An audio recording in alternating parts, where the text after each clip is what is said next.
Welcome to Task, the podcast that takes other podcasts to task about the facts that they present.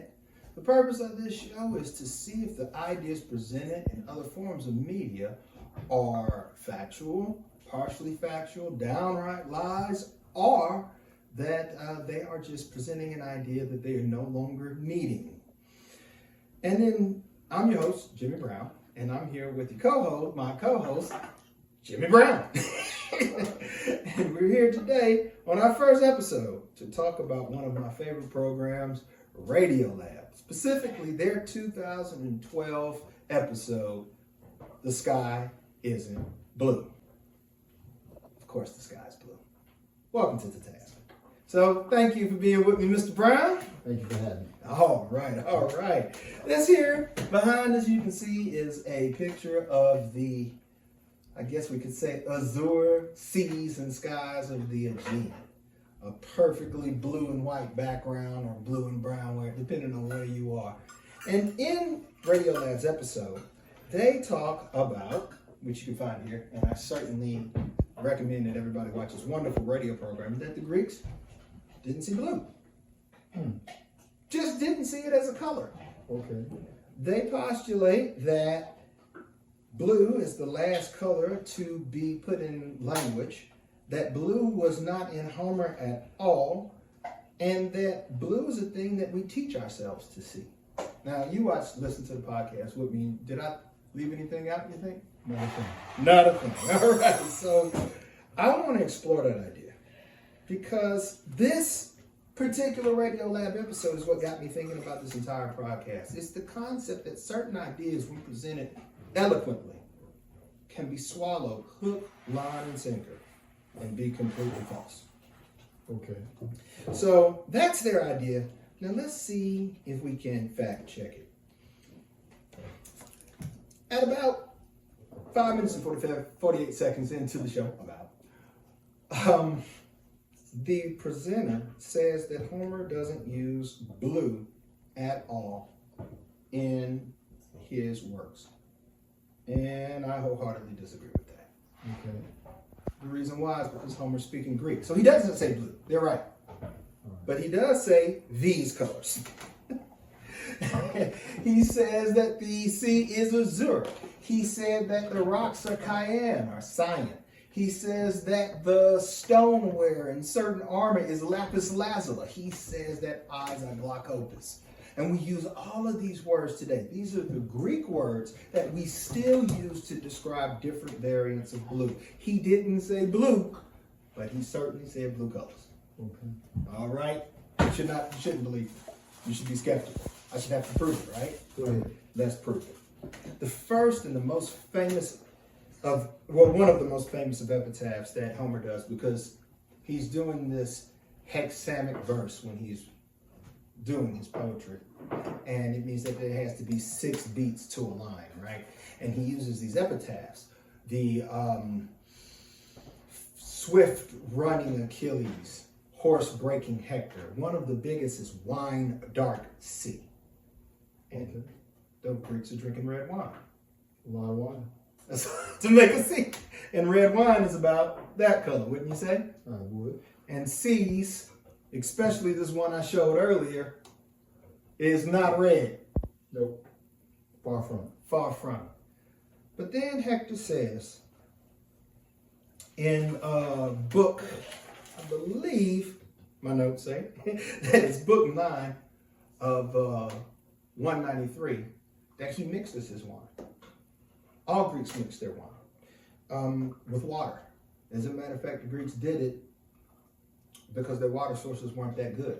And if you mix water that may be questionable with an alcohol in a copper bowl, the copper and the wine, you let it sit, the copper and the wine kills bacteria. So now it's safe. Okay. So the point of wine was not necessarily to get drunk, it was to have that water.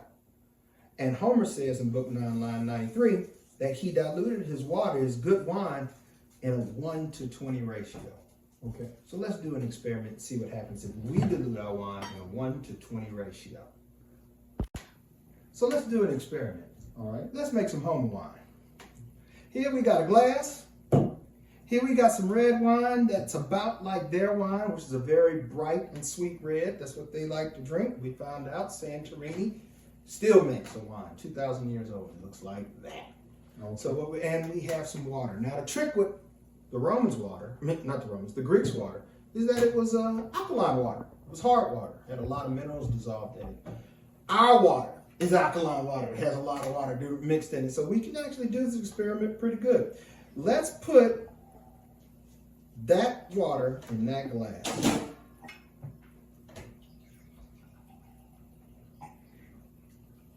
Now let's pour about 1/3 of that red wine into that glass. Pour it slow though. All right, that's good. And let's see what happens to that water. Oh, lovely assistant, would you please get a spoon? Now, here comes the questions. Remember that Homer describes water like the sea. Can you tell me what you think is happening to that water? It's definitely changing colors. Is it red anymore? No, Not red. not red. What would you describe it as? Bluish. Bluish. It absolutely is a little bluish. I hope it's coming across on the camera as bluish. Now, here's the thing about it. I've done this experiment several times, and up here we've got a picture of that same wine, red and bluish, right? Yes. Here's yours. Let's hold yours up to a pretty day in the Greek Aegean Sea, and let's see what we got.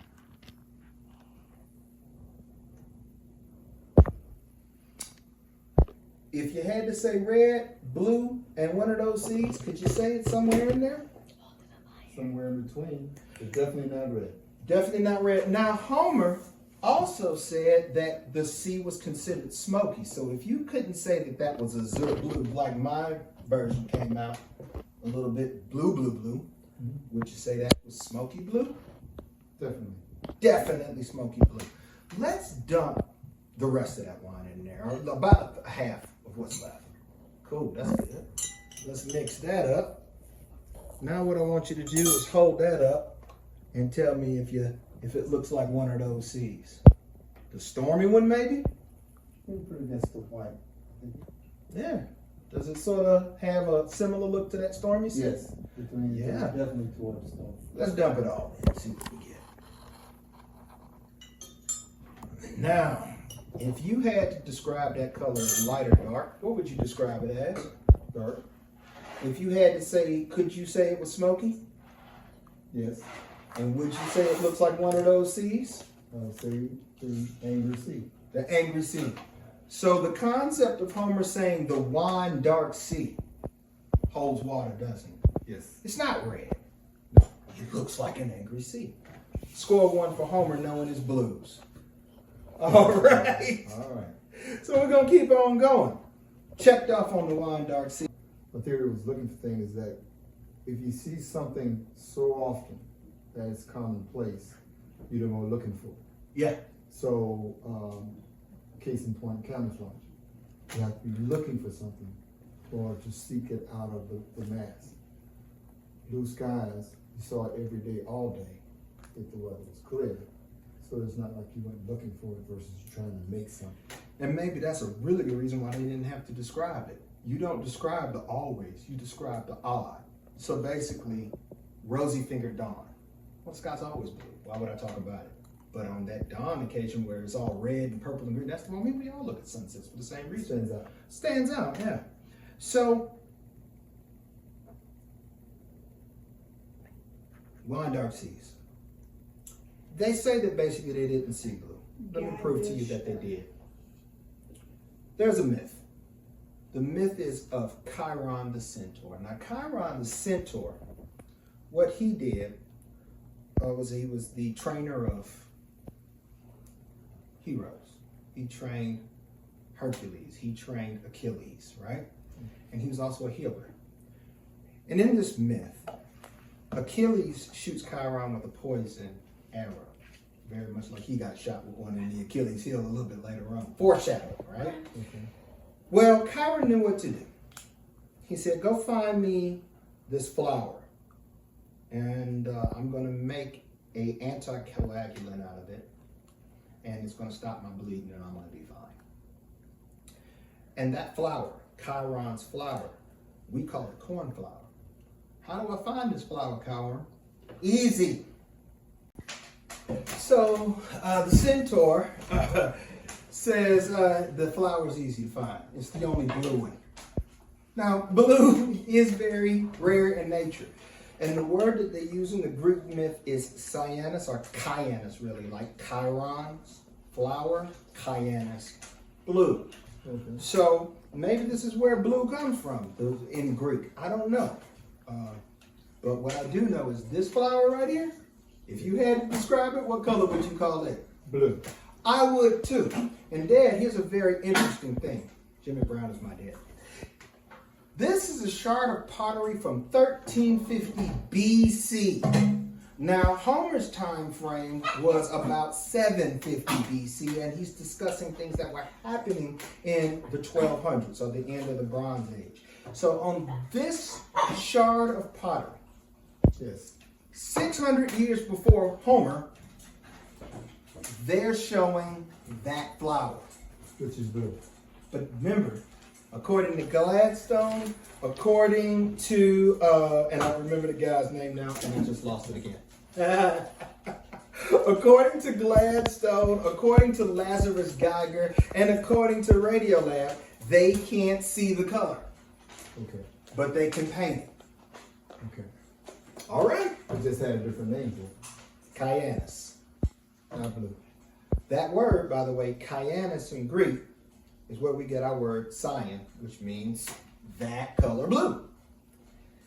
And so 1300 before, I think we've already canceled it, but I've got more evidence. The next thing that Gladstone had a real problem with was the concept of glaucomas. Glaucomas is, we still use that word to describe too. It's the word glaucoma. And I want to show you these eyes. Because here we go.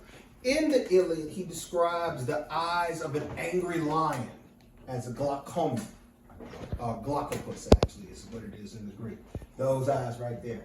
And he describes Athena's eyes as bright, flashing, gray, blue. Glaucopus. And this right here is the medical condition called glaucoma. Describe that eye for me. Bluish, for sure. Bluish for sure. Does it have some gray in it? Somewhat light gray. Does it flash back light at you? It does. Would you call it bright? But definitely. What's the perfect word for that? Blue. Glaucopus. Glaucopus.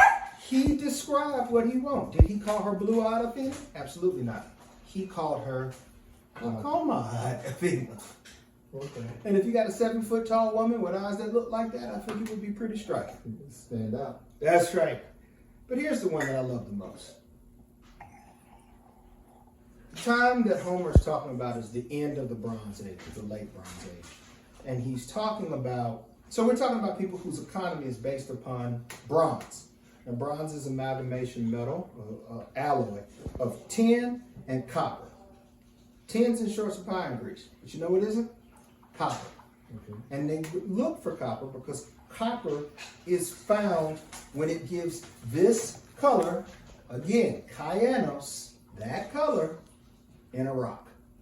Now, we in America call that color turquoise, and we make a gemstone out of it called turquoise. Mm-hmm. The turquoise is just copper in a rock matrix. Okay. In order to have an economy based on bronze, you have to have copper. In order to have copper, you got to find it, which means you got to look for the color blue on rocks. For more details, visit the link in the description.